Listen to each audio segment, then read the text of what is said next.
On the Fringe with Dan RadioStyle. Hope everybody out there's having themselves a great day. We got some scandal. We've got some crazy news. Got a lot to talk about with the elections and the votes that have been cheated back in 2020. And, of course, before and after. We've got so much to talk about. A little bit of Epstein stuff mixed in there. Stuff going on in the world. You're going to enjoy it. I wanted to start with this. Someone shared this with me, and I just thought it was cool as hell. And they're like, there's no one else I can send this to, Dan, except you. I'm like, well, that's so very sad. When I thought about it and I watched it, I'm like, man, there's only one group of people I can share this with, and that's you guys. Oh, this is funny as hell. Check this out. Da da da da da. Da da da da da. Da da da da da. The Somali waltz.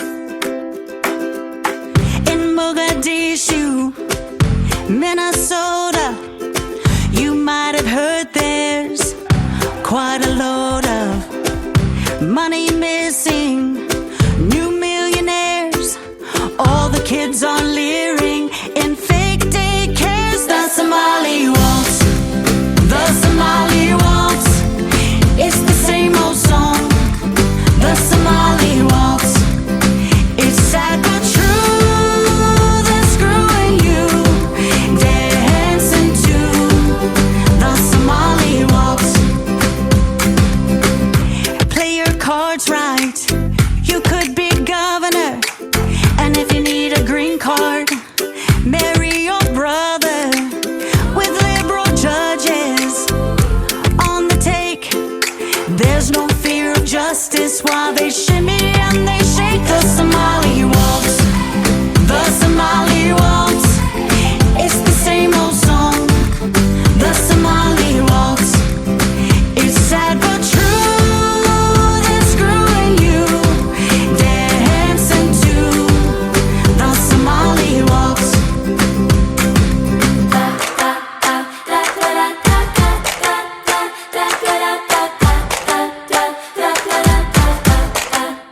The Somali waltz, the Somali waltz, it's the same old song, and it's going strong.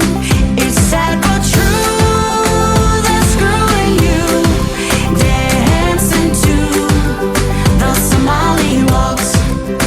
And coming soon to a state near you, new name sang to the Somali waltz. Real American Voice shared that with us, but whoever this is, that chick's awesome. She did a great job. Beautiful job on that. So, yes, Somali Waltz. I love that song. All right, enough of the joking around kind of stuff. Let's get serious here, folks. Mila Joyce shared this, and this is, well, pretty cool. This actually made me feel a little strange, too. And kind of makes you wonder about Dan Bongino a little. Not trying to be mean to him. I think a lot of it for him was frustration that he couldn't actually do anything to make a difference, change stuff. Like, it's like running through molasses.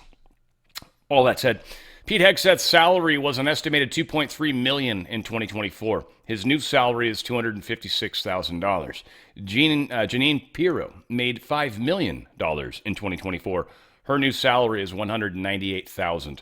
Sean Duffy made an estimated $1 million last year. His new salary is $253,000. They aren't in it for the money. They are in it for love of country. Pure patriots. Yeah, good people. Good people. Appreciate that. Now, I've got to share this because I've got a special thing that we're going to be offering. It's 24 hours only, it sounds like. But they called me up today. We had a little chit-chat. And my good friends at Feel Great, a.k.a. Unicity, a.k.a. OTFSpecial.com, we've got a special little deal that we're going to offer up. Now, first, I want to share a couple testimonies. We got a few, actually, and these are incredible. These are my people. Anyone that's been watching me do this, you've very, like, a couple, 3 months now, right? These are my people in my audience that have literally just recently started it. We've got S. Jones. I shared this one recently, but she said, thank you for doing the Unicity. I'm down 19 pounds. So excited, right? We've got Teresa, hey, Carson, or Kaysen, sorry. Sorry I haven't checked in recently. I am doing great. I am on day 34, and I am averaging 18.45 on my fasting. I am down 12.2 pounds as of today. I am so grateful that Dan brought this amazing product into my life, as well as all other people that are benefiting from it. Feel great really does make you feel great. Not making any of this up. These are my people that have tried this. Nana, you guys know Nana's little corner. I'll pull this one over because it's a little smaller.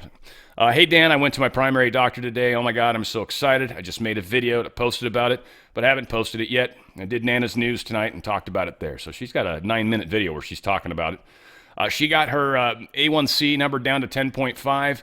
They're going to try to test her again. She's lost 13 pounds thus far, so she is moving in the right direction, and she's having a really, really good experience with it as well. So, again, a lot of people are noticing this working for them.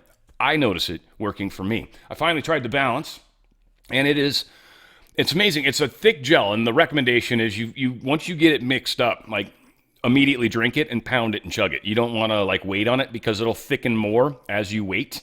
It's almost like trying to drink Jell-O if you wait too long. So it's one of those things where what it's meant to do is, one, it brings in some fiber, but two, it's bringing in some science. And what it does is it's meant to go into your stomach before you eat. Then when you eat, the food goes down into this Jell-O. It's fibrous Jell-O. And what it does is it kind of coats your food, and it helps you actually process less of the carbohydrates that you normally would. And that's where you start to see a huge reduction in your sugar numbers, your A1C, and your glucose monitors, right? You see an enormous difference right there, because even just eating regular food, you're not doing anything different. You're literally mixing this in this drink. It's delicious. The lemon tastes like tea. It tastes like iced tea lemonade. It's delicious. I drink 2 of those a day. You just mix it in water. I drink it. You can drink it over time. That doesn't solidify or anything weird. I just pound it. It's just easier. I like it. It's delicious. And then the balance is one of the ones you want to pound it, and you do that right before you eat dinner. That's it. Now, they have talked, and this is one of the cool things too. They've got this new decaf Unimate. And I'll share a link with this in time here, but they've got this decaf Unimate. If you join on Unimate and actually like log in and stuff, you can shop other products. And if they ask you who sent you, of course say Dan RadioStyle. But there is a link. I'll even try to remember to throw it in the description today for this particular product. But it's a mint chocolate flavor. It's got lower caffeine. So this is a great afternoon kind of drink, one that's not going to keep you awake all night, and it's delicious. Everybody's raving about it. It tastes like mint chocolate brownie. It's like a dessert, yet it's still good for you, still giving you the Unimate benefits. So incredible stuff. That said, here's the deal that we've got going on, and I think you guys are going to be stoked. So obviously we know the product works, hearing all sorts of people tell us that. We've got an awesome promo going on. It's for you guys only. So the raffling of a Unicity Mega Pack is going to give one of you guys out there a chance to hit your health goals. And it's also contains a whole bunch of stuff. So first off, it contains 2 Feel Great packs, which means a pack is two of the Unimates, right? You get 2 of these because you do 2 a day, and then you do 1 balance. So you get 2 boxes of this, 1 box of balance. That is your pack, okay? So you get 2 packs. It's basically you pay for a 30-day supply. You end up in a raffle, and if you win, you're going to get an additional 60-day supply. They're also going to throw in 1 mint chocolate brownie decaf Unimate and 1 lemon decaf Unimate. It's like a $500 value for any one of you that actually puts an order in 24 hours. So as soon as you watch this video, if you've been kind of on the fence, well, it gets you a chance to get signed up for this raffle. Now, here's the thing. There's only going to be a few of you. It ain't going to be like hundreds of you that are going to come signing up today, but there will be, I don't know, I'm expecting more than 10.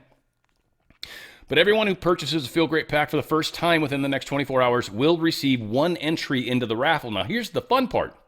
If you buy an additional pack for yourself, a spouse, a friend, a family member, or anyone else, you'll receive an additional entry for every single pack you buy. You don't have to do multiple orders.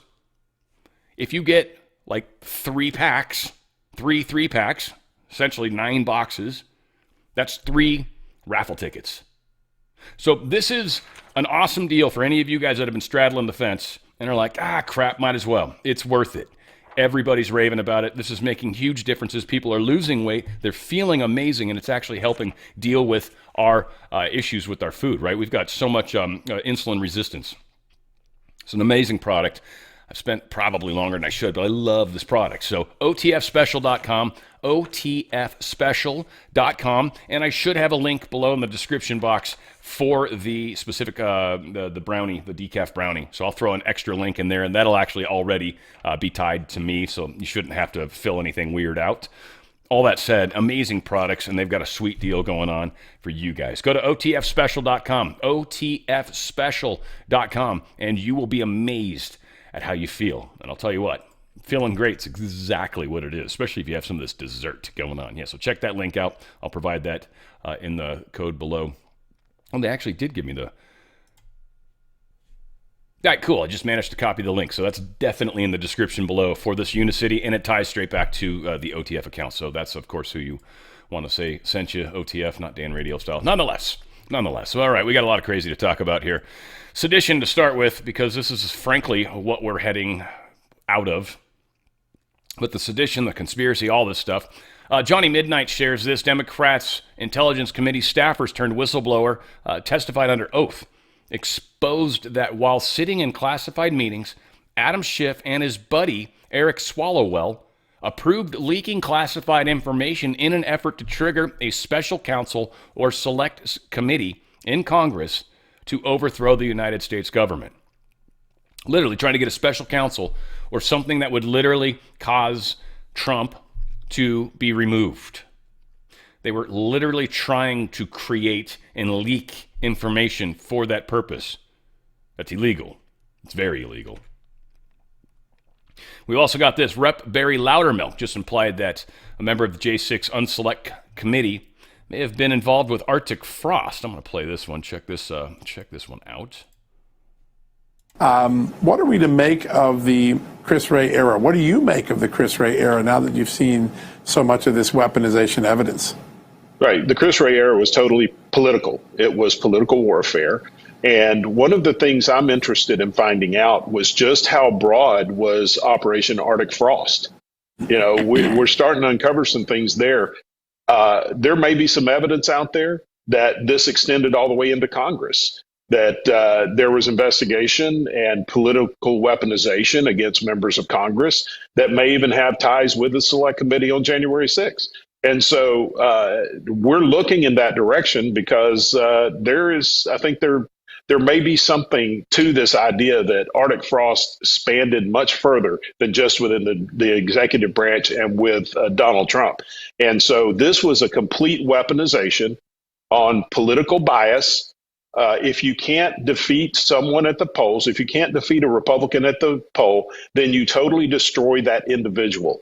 This is exactly what it was happening in Arctic frost. This is what's happening with weaponization. And I guarantee you, and I can even show you evidence that this happened within the Select Committee on January 6th. Just talk to Stefan Passantino. They went to destroy this attorney who was just doing his job, but they didn't like the way he was doing it because he was trying to get to the truth. He was telling his client to tell the truth, and they literally went after him to destroy his entire life. And so this idea of weaponization spans way beyond the FBI and the DOJ and even comes in here into Congress. Yeah, so it is coming out. This is going to be a huge part of what this year is all about. Elections and everything else, I get it. We're worried. We're worried about who's going to win 2 years from now.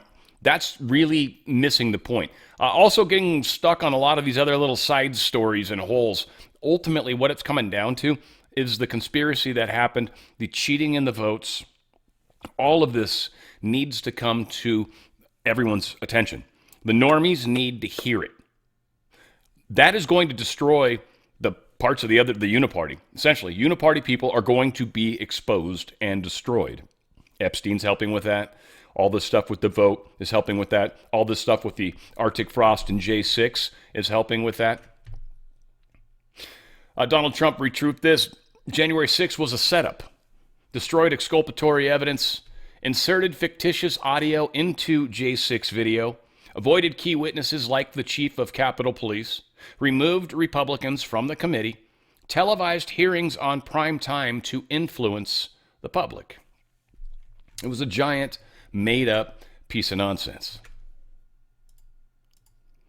So cleaning stuff up is something that we obviously need to do, and this is what's happening and what's going to happen through clean elections.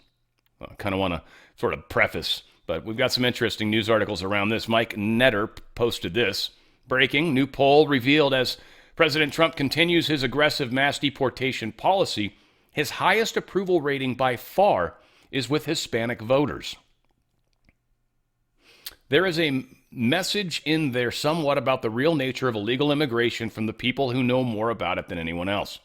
Trump's approval among Hispanics just skyrocketed, plus 28 points. Hispanic Trump approval at 54% per Rasmussen. Rasmussen's poll numbers prove the obvious. Illegal Americans demand enforcement. Mass deportations isn't chaos, isn't consequence. Break the law, face removal. Want to contribute? Enter legally. Polls show overwhelmingly 83% back deporting illegal criminal illegals. Criminal illegals specifically.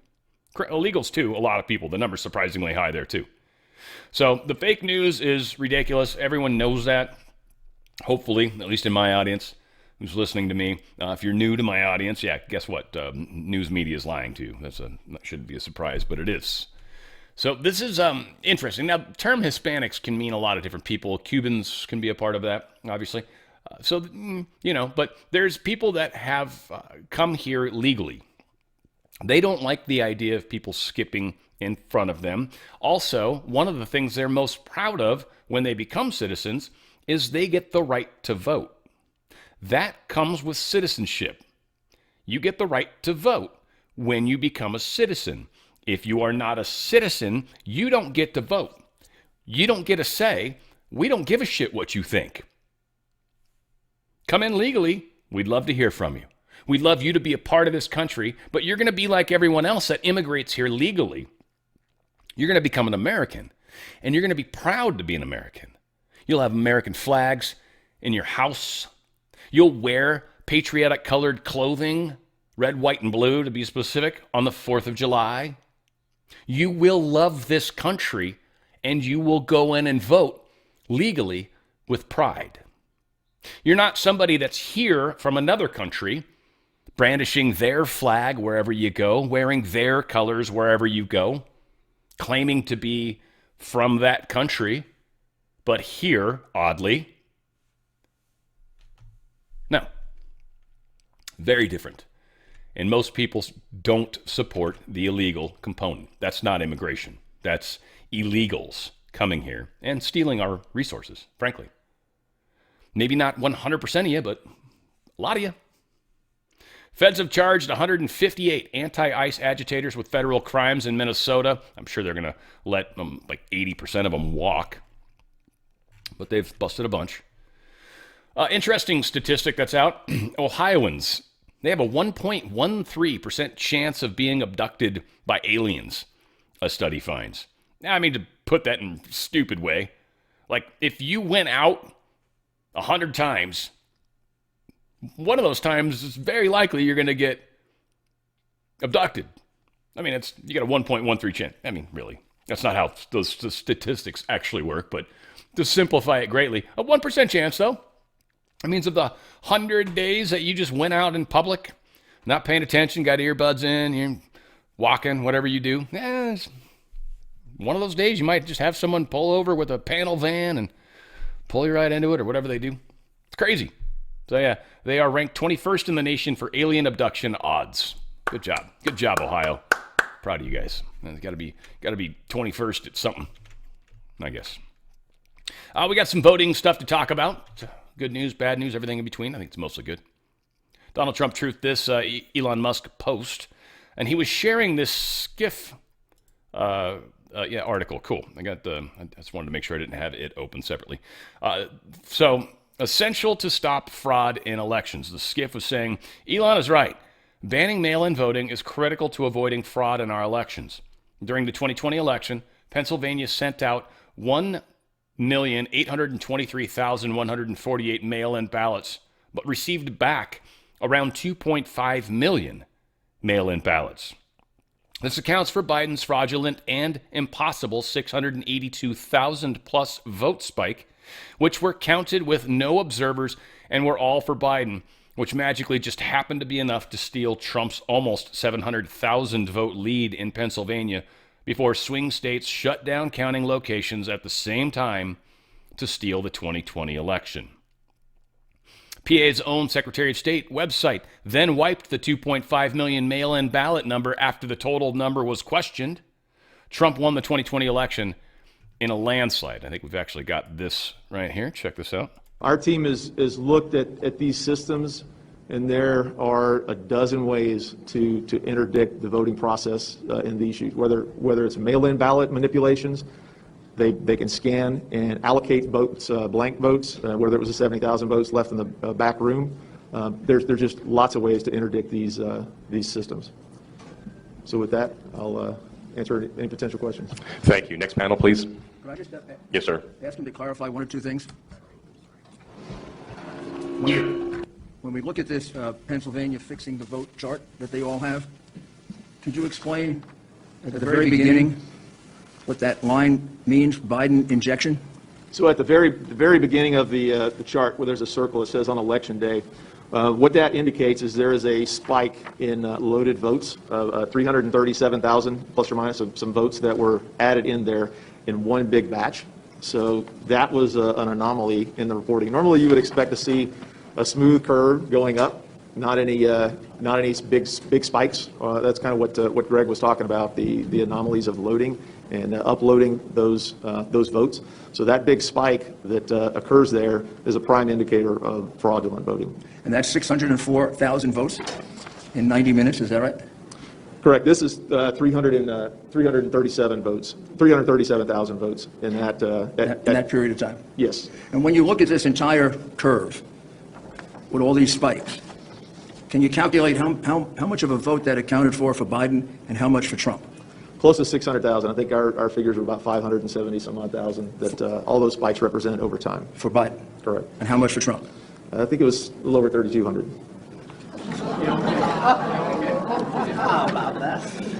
Now, just to go back to your original document, this one pager that they all have. Mail-in ballots counted without being observed. Those are the ballots we were talking about that were not observed in Allegheny County and in Philadelphia. Correct. Is that right? 682,770. Now, this is the part that is a mystery. Mailed ballots sent out, 1,823,148. But when you go to the count of the final count of the vote, there are 2,589,242 mail-in ballots. What happened? How do you account for the 700,000 mail-in ballots that appeared from nowhere? So our cyber team uses white hat hacking techniques. They gather a lot of publicly available information, and that information was from the Secretary of State's website. That website has been updated as late as 11/16 this morning with provisional and mail-in ballots, so those numbers are still changing. They changed last night, so it's a continual target. This is 22 days after the election. That number, the 2.5 million number is no longer on the website. Just been taken off? It's not there anymore. Is there any explanation for why it's been taken off? There was no annotations.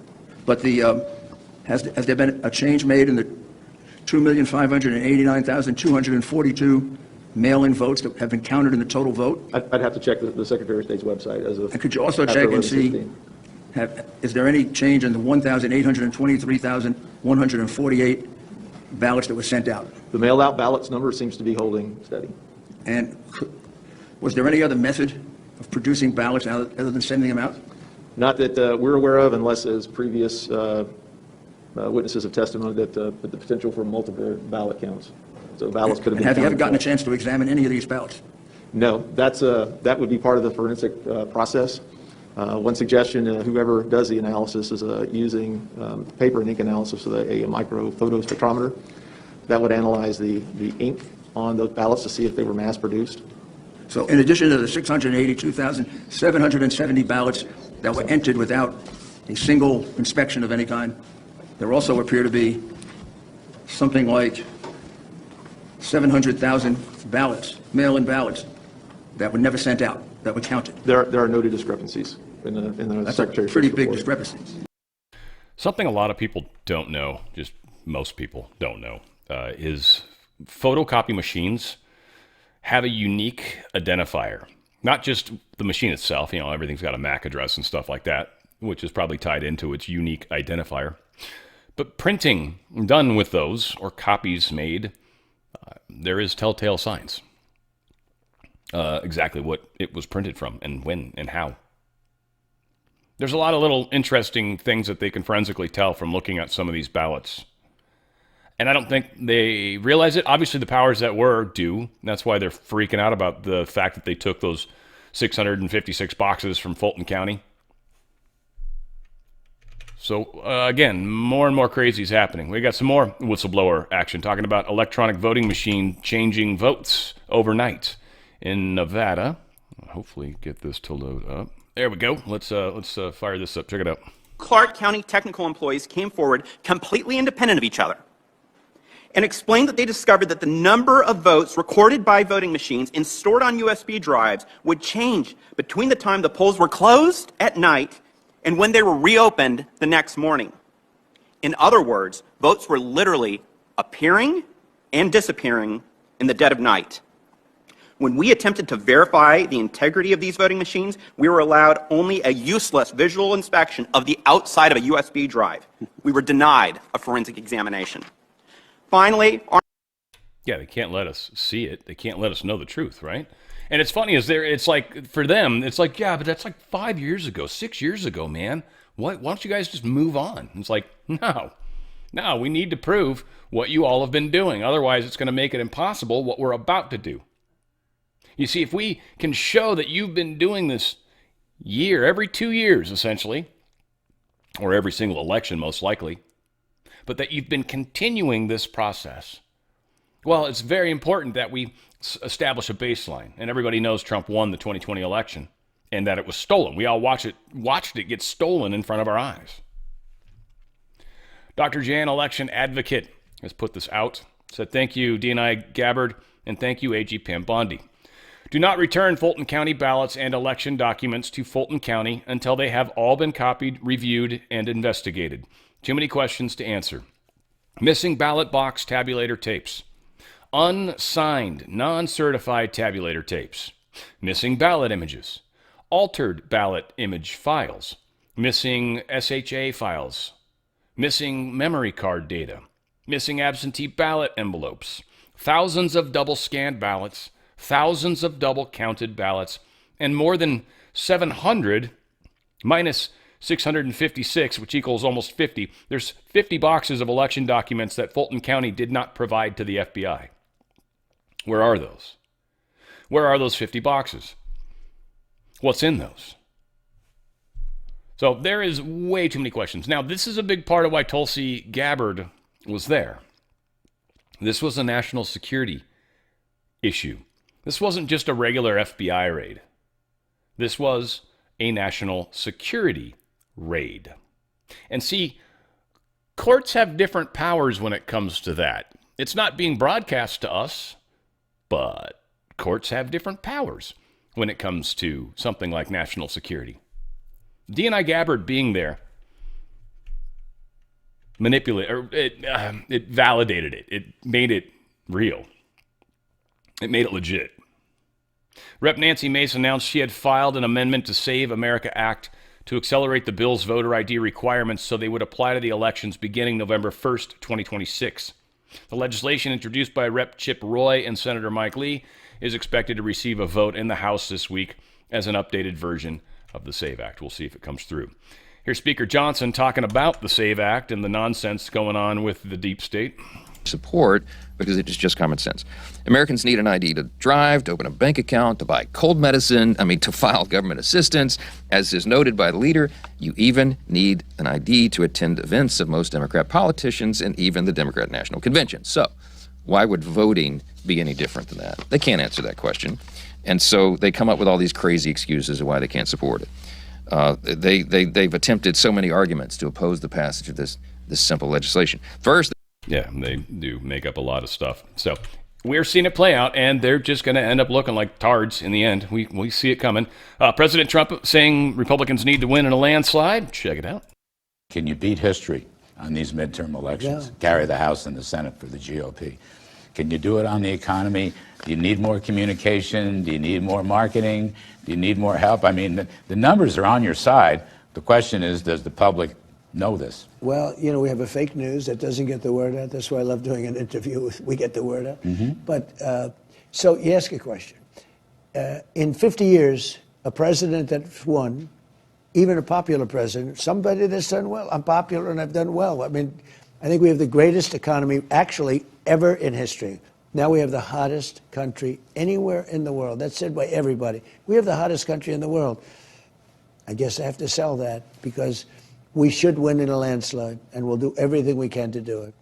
Yeah, we'll see. We'll see. Again, I think we will. I think the elections are going to be a huge part of that, and getting the voting machines and stuff like that fixed. A lot of that is going to be how this all plays out with this rigging of elections, and us, I think, really rippling that effectively. That, I think, is one of the most important things that we're going to have on our plates. Yeah, Epstein's cool, and that's dropping a lot of information. Whether he's alive or dead's kind of a waste of time. I think he could be alive. I don't know, right? Wouldn't surprise me if he's dead either, frankly. I don't know, right? I know people are like very set on that. It doesn't matter. It doesn't matter. The information that's coming out matters. If he's alive, who knows if he shared anything. Ghislaine Maxwell's still alive. She's pretty knowledgeable, and many are suggesting she might even be the handler. One of the main reasons why it wouldn't surprise me if Epstein's dead, because they got Ghislaine, or Ghislaine, as I like to call her. Minnesota GOP gubernatorial candidate suspends campaign after daughter found stabbed to death. He's since dropped out. I actually sent this story to basically to Mike for through his MyPillow, his assistant and his media assistant lady, both very wonderful people. So I sent them the story. I'm like, please keep Mike safe. This guy was the Republican Party running for the governor, and his daughter was killed. Suffered self-inflicted wounds, they're saying, but that's what they're saying. Odds are, if she died in some sort of murder kind of way, it would look really mysterious, wouldn't it? And he's probably not going to say anything. House Oversight Chairman's pressing Ilhan Omar's husband over concerning spike in wealth. They're actually looking into this, so we're going to see. Their wealth went up a bunch in like 1 year. Went up like from like $51,000 in 2023, and then suddenly it's worth $30 million in 2024. That's insane. Obviously, pay to play. We know how Ilhan Omar had that one line that was in one of the bills, and they managed to wipe it out, and that was $1 million going to something. Who wants to bet she's done those types of things a bunch of times and managed to funnel some of that money straight into her husband's company? Very strange. Now, he's actually got two companies. Mynet's firms are Et St. Croix, or something to that effect, LLC, and Rose Lake Capital. Rosemont, Rose Lake, Rose Seneca. Funny how many different Rose kind of things there are. It's very strange how that all plays out. But Rose Lake Capital LLC, they were all valued small amounts. They're digging into this stuff. Jackson Purefirst, he's a mayor of Cross Lake, Minnesota, says a third audit has uncovered 14 high-risk Minnesota programs that could potentially involve up to $1 billion more in just Minnesota. To you. So do please tell us, what have you uncovered there? Thank you, Sandra. So we've seen just in the last recent month this fraud take off with federal investigators flooding the state of Minnesota, as this is a huge concern. Just last week, we had another third-party independent investigated auditing team audit the state of Minnesota, and they came up with 14 high-risk programs that could estimate up to another $1 billion in fraud alone. Fraud is impacting every citizen in the state of Minnesota, and especially city budgets. As Minnesota state government inflates their budgets, on top of the fraud, that shrinks the city's ability to be able to tax their citizens if we need to do a project just to operate normal services in our communities. So you and other mayors are banding together, and that number is apparently growing by the day. You're banding together. You're calling for accountability and reform. You want to clean up the state. But the governor of Minnesota, Tim Walz, says, there's nobody implicated in any of this. Yeah, nobody. I mean, they are. It's going to be painful for them, and it's going to exist in many other places, and probably to much, much larger amounts of money. Minnesota woman locked up for $325,000 SNAP fraud. It's just one lady, $325,000. 39-year-old Minnesotan. She's going to get a year in jail for this. Been convicted. I don't know if they got the money back. I don't know if they say it in there. It doesn't matter. LA taxpayers spent $418 million on homeless programs in 2025. $418 million on homeless programs didn't make a dip at all in homelessness because they don't care about that part of it. This money just goes into just helping them with needs, not putting them in any sort of housing, not getting them off the street, not putting them into a place that, is better. Nope. They're just continuing to pay for it. This is money that's being wasted. Nothing's really being accomplished with it. Homelessness is, again, I've talked to, it's a very complex problem, but it's not as simple as most people want. There's basically three kinds of homeless people.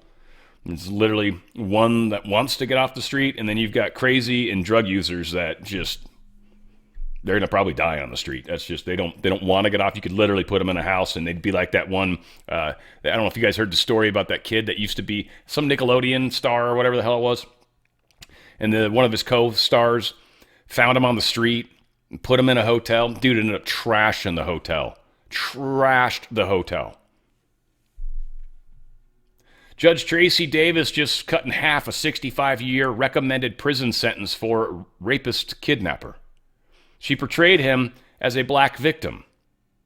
Even he wasn't buying it. I don't know. I guess we'll play it. We'll see if it's worth it. But Judge Davis thought the jury's recommendation was too long. She feels he hasn't mentally matured yet and never had a real shot at getting any help early in life. But if you were to come in here and instead of being hurt and angry, which is what this court hears, right, as a 20-year-old African-American male that has been, experienced this society, etc., and you would show that, yes, okay, this is the situation. This is who I am. I don't want to be this person anymore. I don't want to be in jail for forever. Thompson repeatedly stated he did not care, not about his sentence, the victim, or her family. But Judge Davis emphasized she's the one that holds the pen, and regardless of what the media may think, she applies the law. To her, 65 years was an extremely long time. As she puts it, it's his whole life, one she doesn't believe should be spent entirely behind bars. This court does not believe that Mr. Thompson, if given the resources that he can get while incarcerated, is beyond being rehabilitated. First off, prison doesn't rehabilitate. It's just statistically horrible at it. And second off, all she wants to do is let him out so he can commit more crimes. Because that's ultimately what's going to happen. So, yeah, judges taking it upon themselves. Where's she at anyway? I don't know where. Judge Louisville, Kentucky, I guess. So we've got a fun little exodus happening. It's kind of interesting. Zuckerberg, he is following many of the billionaires from California, and he's heading off into other lands. Removing his home here is what people are suggesting. And this is kind of catching Gavin Newsom a little bit off guard, actually. Like, he's stayed quiet on this whole bill that they were trying to push through. And he's just kind of stayed quiet. He sort of said, I don't know how I feel about it. And he's like, no, we shouldn't do it. But they're still moving forward with it. He's been oddly quiet.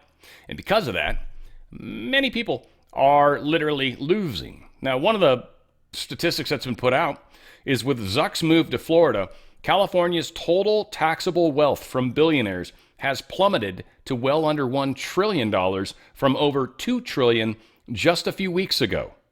They've literally lost over $1 trillion of revenue that they were hoping to get. $1 trillion. Now, of course, they're going to probably try to go after these people, which is going to demonstrate the illegality of the California government. They've done that kind of stuff to a lot of people. Just the fact that they're doing this wealth tax is insane. And everyone's like, it's only billionaires. It's like, yeah, but then it's going to be you and me next. It's always how it is. It never stops where they say it's going to stop. It never stops. They never take taxes away. You ever notice that? Never. They were only supposed to be temporary for the war. Yeah, here we are. Highest taxed one of the highest taxed individuals in this nation from the standpoint of, you know, the percentage and the state I'm in. Like California and New York, we have extraordinarily high taxes here too. So on top of all that, they rape you, right? So we breaking down California's insane Super Bowl tax. This is California once again. Sam Darnold just won the Super Bowl and lost $71,000 because it was in California. Boomer Esiason explains why the players should block any future Super Bowls in California. For winning the Super Bowl, the winning team, each player gets $178,000. In other words, the Super Bowl isn't a part of their salary. And because the game was played in California, and California has a jock tax, and they look at duty days, so each team spends 7 days in the state of California. So those are 7 duty days, and they pierce your regular salary at 3.5%. So he has to pay, when you take into account he got the $178,000 plus his overall salary, he has to pay the state of California for spending 7 days there $249,000. That's just so stupid. I mean, Yeah, it really is. but it ends up costing him $71,000 to go play in California. Now, if I'm the NFLPA, now you got to remember, it's probably even more than that because since he's in Seattle, he's playing against San Francisco 49ers. So that's another day he's there. And he's playing against the LA Rams. That's another day he's there. So he's probably had like 9 or 10 duty days, or maybe even more than that in the state of California. So if I'm the NFLPA, I'm like, hey, we're not playing any more Super Bowls in California. We're just not doing it. Smart move. I mean, it's bad enough that these guys, I mean, again, like feel bad. Oh, they're a bunch of rich people. Still, man, if you're top athlete, $178,000 to go play, and over 100% of it's taken from you. That's pretty fudged up. So yeah, California's blowing it. Judge blocks California's law mandating federal agents remove masks. They blocked that. They kind of left the other one going. I think that was the one that said they had to have their identification or whatever. That one maybe is still moving forward, or they didn't try to block that or whatever.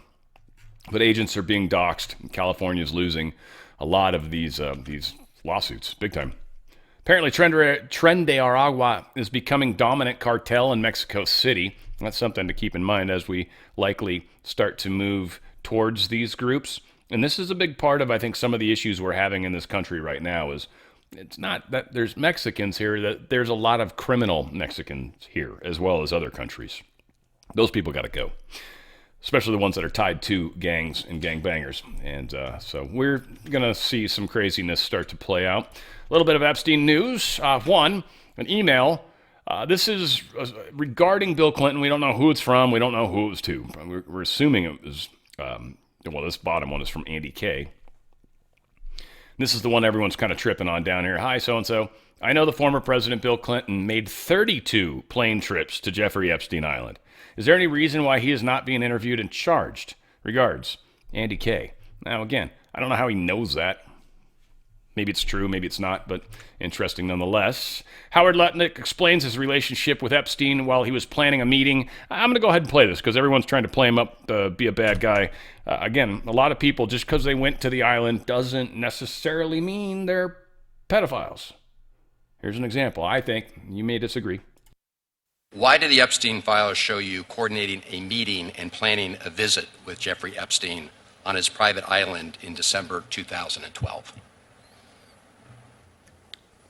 Thank you for the question. I'm glad to be here to make it clear that I met Jeffrey Epstein when I moved to a house next door to him in New York, right? And I met him then. Over the next 14 years, I met him 2 other times that I can recall.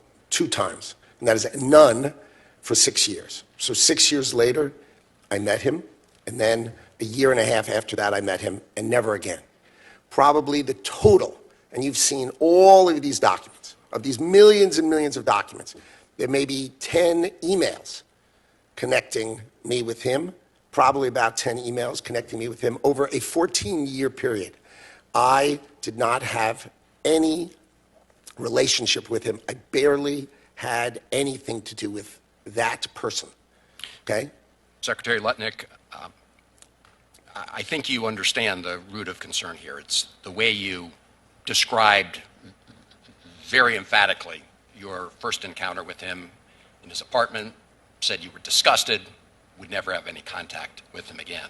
Did you, in fact, make the visit to Jeffrey Epstein's private island? I did have lunch with him as I was on a boat going across on a family vacation.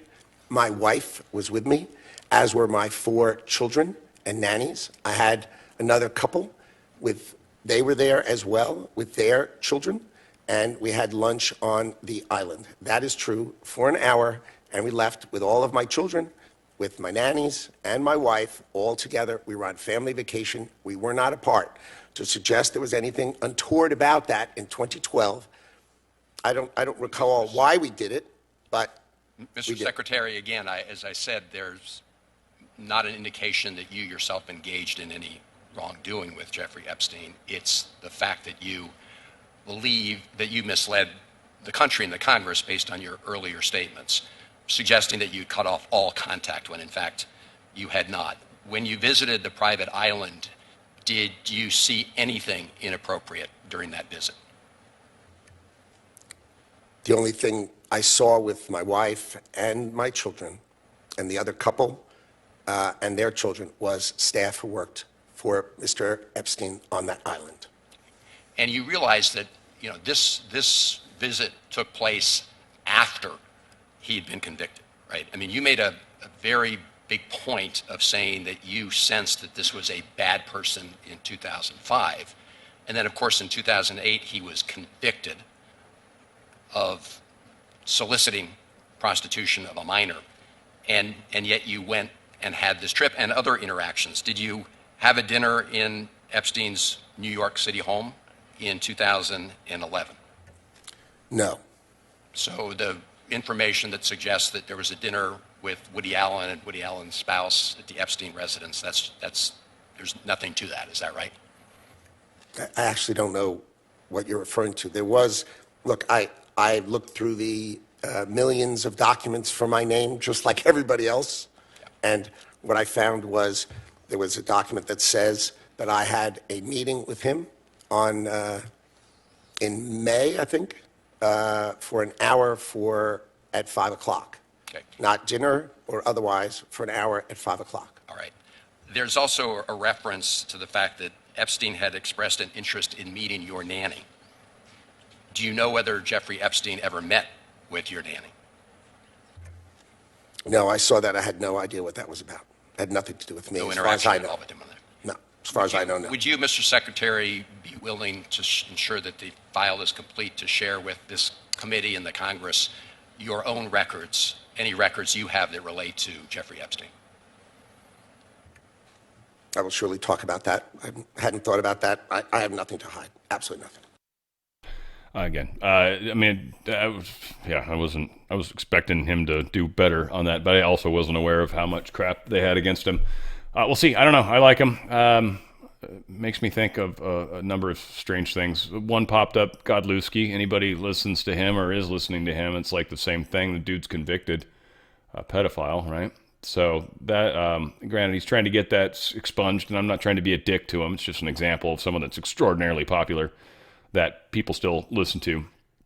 I think there are a lot of people that have had accusations made against them, and even maybe been friends with people that are criminal or reformed criminals, for that matter. Again, I'm not trying to justify, but at the same time, a lot of us live in glass houses, or all of us do, frankly. And it's just, I don't know. A lot of people take this stuff very black and white. It's cool. I'm just kind of rolling with it. I kind of take life very differently than most, so it's meh. Again, Lutnick, I don't think, did well on that. Hopefully he survives this. We'll see. Epstein jail guards, I guess, used a fake body to trick the media. Had boxes and some stuff, I guess, shoved into the truck that everybody followed, and then they supposedly used another vehicle to actually transport the body. I say supposedly because, again, if he's alive, then obviously that wasn't his body. But if he was dead, then there you go. So that's how they did that. Court orders surgeons, the surgeon and a psychologist both got ordered to pay $2 million in damages for transitioning a minor. This 16-year-old underwent double mastectomy at 16, identifying as transgender. The jury awarded her $1.6 million in damages for pain and suffering and $400,000 for future medical expenses. This is a pretty big deal as far as a verdict goes. This is going to set some precedents for people that are involved in transitioning children. You will be held accountable, and many of these people that transition are very, very sad afterwards. And if they know there's a way that they can get money for it, well, it's funny. The people that are trying to transition them, we're always trying to do it for this social experiment, for this ball thing that they are doing. Well, wouldn't it be funny if they got financially reprimanded for doing such things? That would be very interesting to see that happen. And again, for the kids, as everyone says. DOJ moves to dismiss Bannon's J6 conviction indictment. They're pushing us up to the Supreme Court. We'll see if that happens. Here's Donald Trump talking again with what's his face, Kudlow, I guess his name is, and he is talking about the insane GDP growth that is very well expected if or when this new chief of the Fed comes in. It'd be kind of cool. When did you, in your heart and mind, when did you know you wanted Kevin Warsh? So officially, it was 2 Fridays ago. But when did you? Well, I made a mistake. He was runner-up, if you want to say that. He was a finalist. Yeah, he was, and I made a mistake because I had somebody that was my Secretary of the Treasury, wanted him so badly, and I didn't feel good about him. But sometimes you listen to people, and it was a mistake. It was really a big mistake. But I think we're going to do something that's really spectacular. We should be at 15%. I'll tell you, if our new head of the Fed, who I think is going to be great, and he's a really high quality person, but if he does the job that he's capable, we can grow at 15%. I think more than that. Yeah, we've got a lot of potential growth for this country. We just got to get through this hump, and man, I hope we get the Fed out of there, frankly. That's one of the things I very much want to see happen. We'll see how it goes. I'll take a quick refresh on the big picture here. Let's see. Gold's down a little bit. That's good news for the big picture, obviously. Dow's up a little more today. Everything's down a little in general. Oil's down. Gold's down. Silver's down about $1.60. It's still at $80. I'm sure it's going to pop back up tomorrow like it always does. It's a weird roller coaster we're on. Oh, Bitcoin's up a teeny bit now. It was down a little bit earlier, but it's at 68. It's trying to hold on. XRP is dying a slow, painful death, it seems. That's kind of fun. I don't really follow the others at all. Some of you may. They're on the screen. But all that said, things are changing. They're transitioning. I would just recommend divesting some of your money out of that 401k because you're losing buying power every day. I would divest some of that money out and protect that buying power, and that's exactly what gold and silver does. Silver's kind of more of a multiplier right now. It's going up in value, and we're expecting it to hit 200 to 300 easy. Some have even said a little higher. And I'll probably have that financial guy on, Peter, again. He just sent me his book that he signed. That was pretty cool. But that said, gold protects your wealth. Silver, you're going to kind of make a little extra wealth on, but this protects your buying power. Protect it. Make sure you've still got the same abilities that you have right now. And I don't mean what you had 5 years ago. I don't mean what you had yesterday. I mean what you have right now, or at the point when you sign the paperwork and it goes into action. As of that point, the buying power is locked in. So something to keep in mind. If anything over, up to 10% free silver. That's one of the great things that Goldco's offering up. And also they're doing it tax-free, penalty-free. They're moving it sideways. 401ks and IRAs are always pre-tax money. So if they give it to you in any way, shape, or form, be it coins or money, that's a payout, and you get paid and taxed heavily. So paid, penalized if you're underage too, so not a good idea. You move it sideways. These guys will help you do it tax-free, penalty-free, as much of it as they can. They're also going to give you up to 10% free silver, and that is, again, the great, beautiful part. And you can also have this paid out to you in precious metals if you so desire. You have physical metals. They're in a vault. They're yours. They are yours. This isn't paper contracts or any stupid stuff like that. It's legitimate physical metals. Go to drslikesgold.com. drslikesgold.com. Put in these 4 data points. Hit the send me my kit. And I think a little pop-up timer thing will say, hey, give this number a call in 20 minutes. And it'll start counting down. And you'll likely get this free Ronald Reagan coin. It's a half ounce, 0.999%. It's a collector coin. It's got Ronald Reagan saluting on the front. It's super cool. The last true good president, many would say. So, again, go to drslikesgold.com, drslikesgold.com. Get out of that system while you can, because they certainly want to take that money away from you. Semaphore posted this. EPA is going to rescind a landmark U.S. climate policy. This is pretty cool. Trump administration plans to rescind this 2009 EPA endangerment finding, declaring greenhouse gases a public health risk, dismantling the foundation for federal emissions regulations on vehicles and power plants. Look at that money that's being shut down. All the people that are going to cry, the lawsuit that's going to come, Trump can't shut this down. It's a major rollback. It could spark state-level regulations and Supreme Court battles limiting future climate mandates amid automakers like Stellantis facing EV market losses. We're getting rid of all that crap. And this is what's going to be funny, is it's going to be an equalizer. So any country that's making stuff that maybe they can't sell into Europe because Europe sucks, well, they can probably sell it into here. And we'll probably buy it. Because, we won't have those problems. And again, if you like the car, if you don't, A lot of stuff going on in the world. That is for shizzle. We had a new operation taking narco-terrorists, killed 2 and actually left 1 alive, and they, I guess, sent a Coast Guard cutter to go try to save that live person so we don't have any more mishaps like the infamous Hegseth issue we had at that one time, right? I'm not blaming him. It's just he's the one that kind of fell on the sword a little bit, and then he sort of blamed who the admiral was or whatever, but anyway. Oh, yeah, I guess it doesn't make any noise, so easy enough.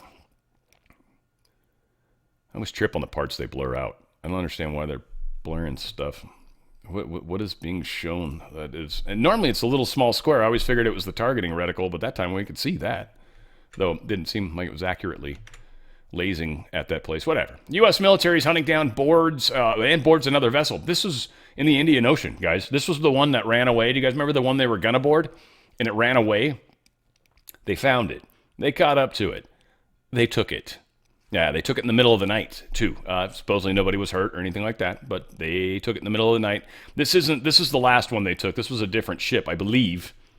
This picture, I believe, is a different ship, because the ones they talked about, they stealthily boarded the tanker overnight in the Indian Ocean. The other one we watched, they boarded it during the day. So I'm thinking this is another one.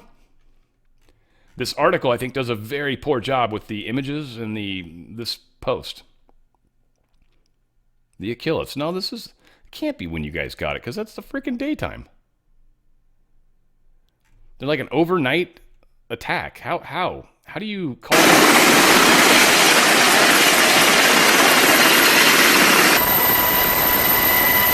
All right, we already talked about this yesterday. It got me with the overnight thing. Whatever. Maybe they said, I don't know. That's kind of a weird choice of words. Stupid. I got faked out on a story I've already done. Damn it. All right, whatever. Where's our help? Ohio workers are freaking out about a Chinese factory killing jobs. This Chinese glass factory that they allowed into the state eons ago. Good job, Ohio. You got a 1.1 chance of being abducted by an alien. But this Chinese glass company, and one, I guess it's a big deal in Ohio. The glass making is like a big thing. They've been the best at glass of all different kinds. They've got all this crazy long-running glass factories and shit.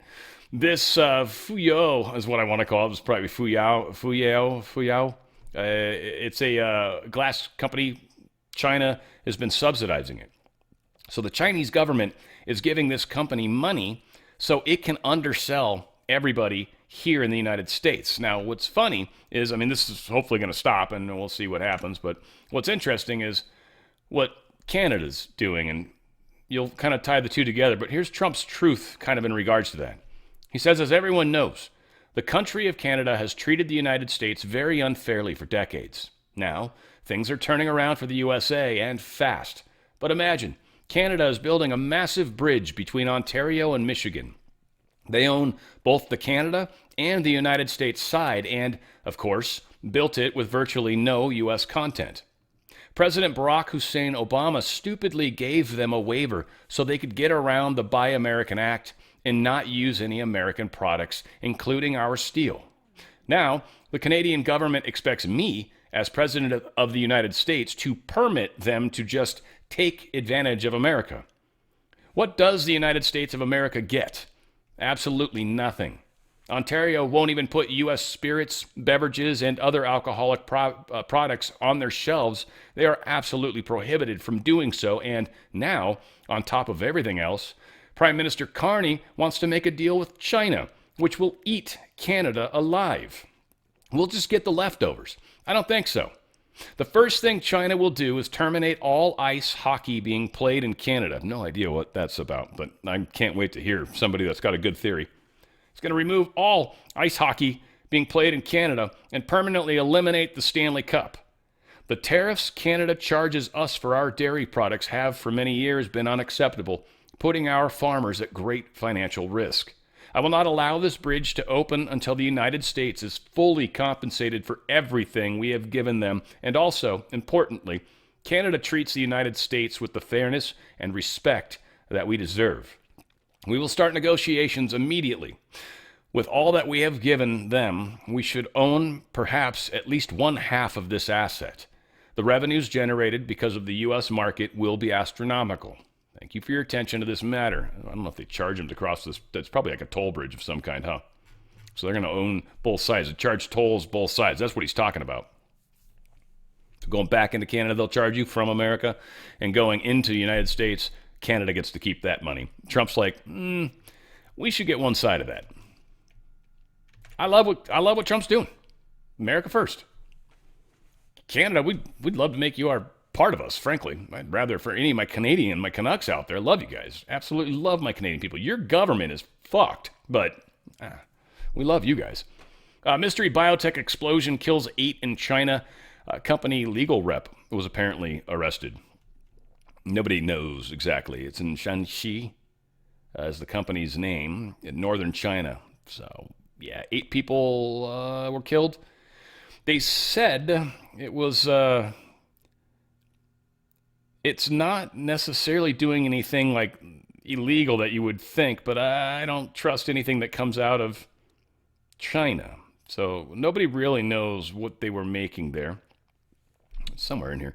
It occurred at an early hour Saturday. Biotechnology company in Shouju. I'm probably saying it wrong.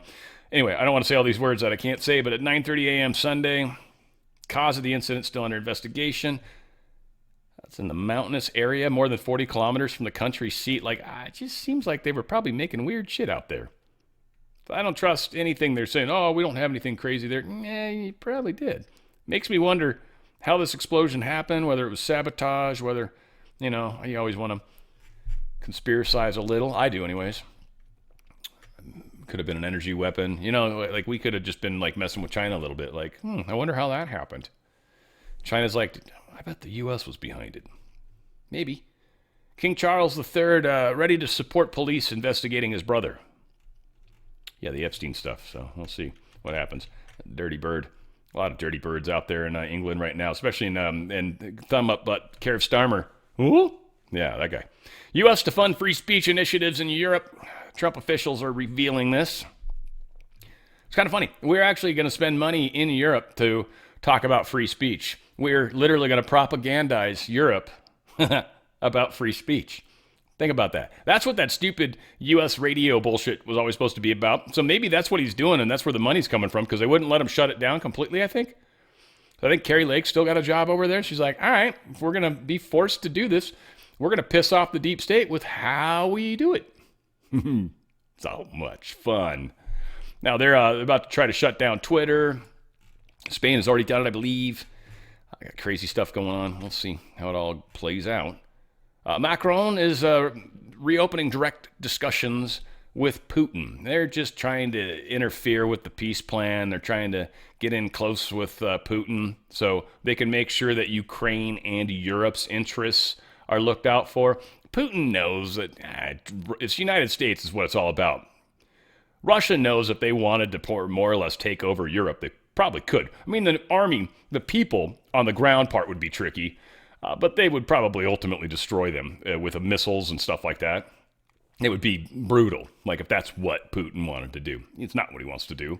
All the people that say he wants to do that are lying, which I think is funny. The multipolar world's one thing, but I think they're going to allow sovereignty of other countries. I don't think Putin has any desire. I keep thinking of there's the dude that's related to the first czar of Russia or whatever, Soviet Union it was, I think, maybe. Swerdlow, I think the dude's name is. Anyway, he keeps talking about how, Russia's actually going to do that. And it's like, and he's Russian.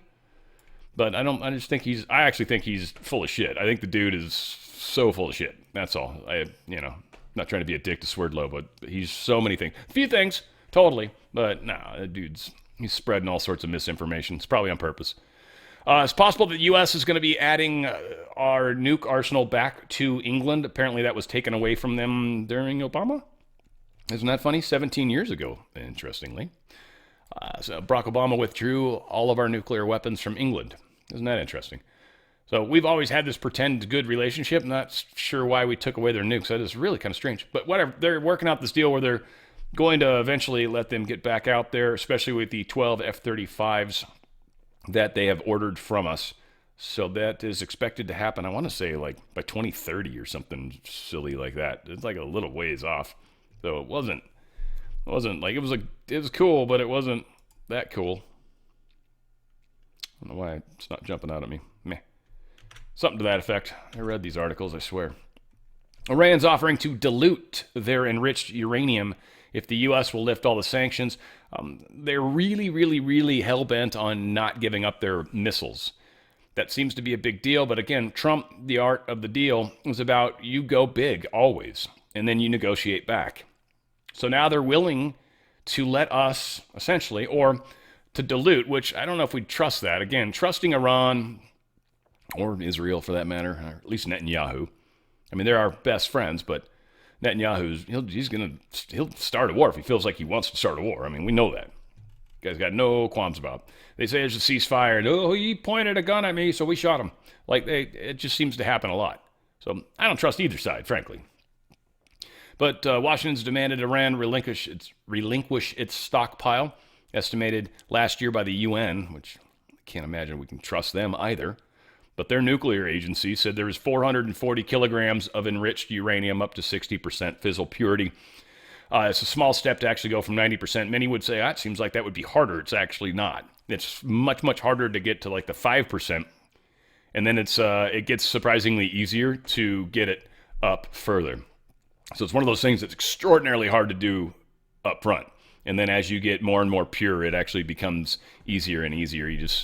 I don't know. I don't really understand how they do it. I know there's spinning and these centrifuges and probably all sorts of chemicals and weird shit. Definitely not something they taught me in chemistry in college, but needless to say, I was not in a weapons facility. The risk of war with Iran is growing despite talks. RT News is saying. Don't know. We'll see.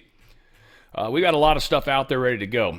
And I would assume Trump would be more than happy to send it home if we've got a deal. But that deal's got to be legitimate.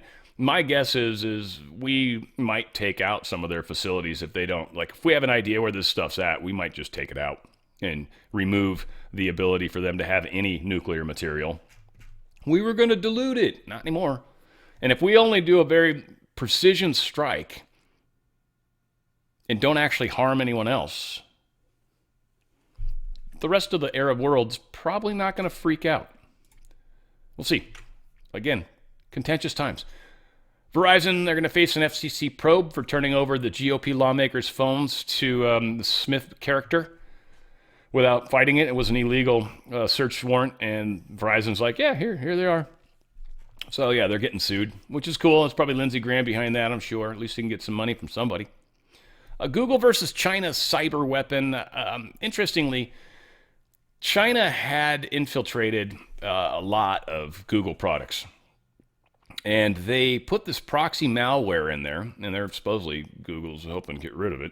And then hopefully it has already, because it is actually on the Google Droid devices. I don't think Apple's got this problem as much. Well, actually, Apple possibly got a worse problem, but they just don't know because Apple's so closed about how they allow any access to that stuff. The rest of the phones are really kind of open source to a large extent. All that said, this company, IPedia, allegedly has a proxy malware that silently piggybacks on millions of legitimate software downloads by regular U.S. consumers to their phones, tablets, computers, televisions, and projectors.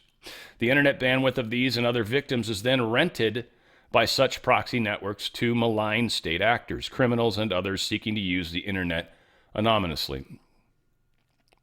They literally use your bandwidth, your phone, your data, to give it and sell it to others. So they hijack your phone, steal your bandwidth, make money off it, and you pretty much never know it's happening.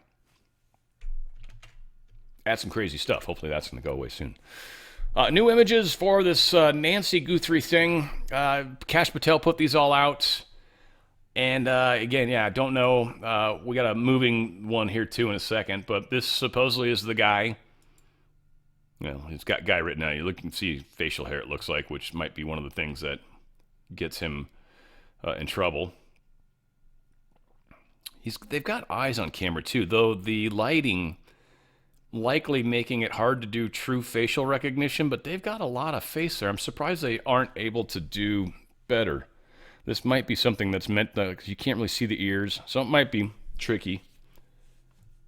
Those eyes, though, they might be able to figure some stuff out with those eyes. Anyway, whatever the case is, and the rest of it, the mouth.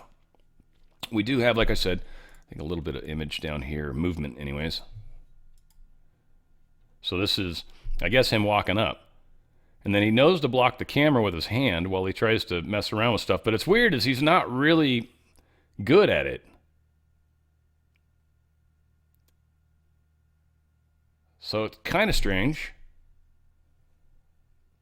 Then what meanders outside? Very strange. And he picks up, oh, that's maybe to block it? There's another moving video. I think this is when he puts the flowers in front of the camera so they won't be able to see what's happening. Oh, he's got a flashlight maybe?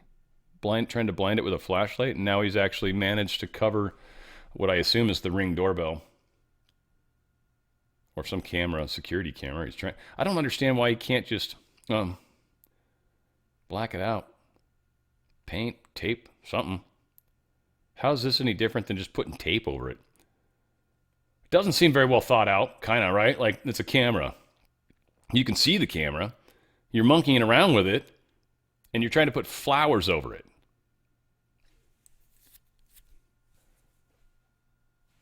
That is beyond, that's next level strange. Oh, it was like just over and over watching the same loop. Sorry about that.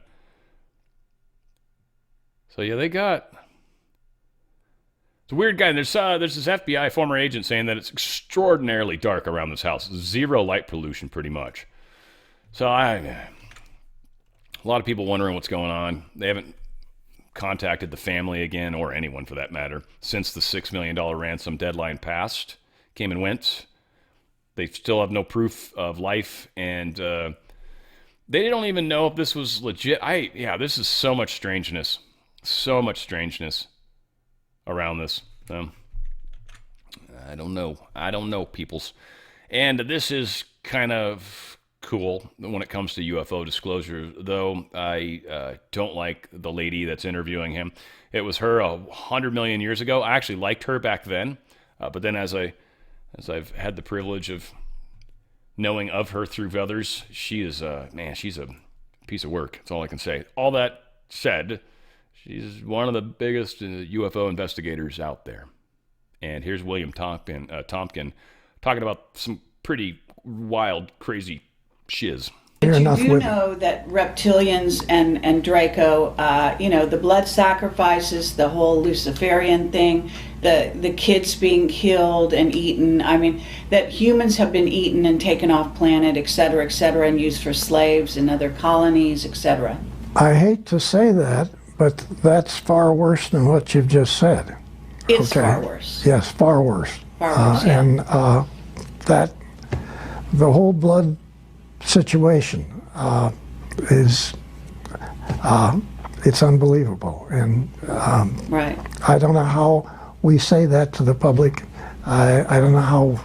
But wait a minute, just a second. On that part of this whole subject, to me, if we get into that, and I know all about it, okay? All right. Far more than you know. Sure, all right? I'm sure.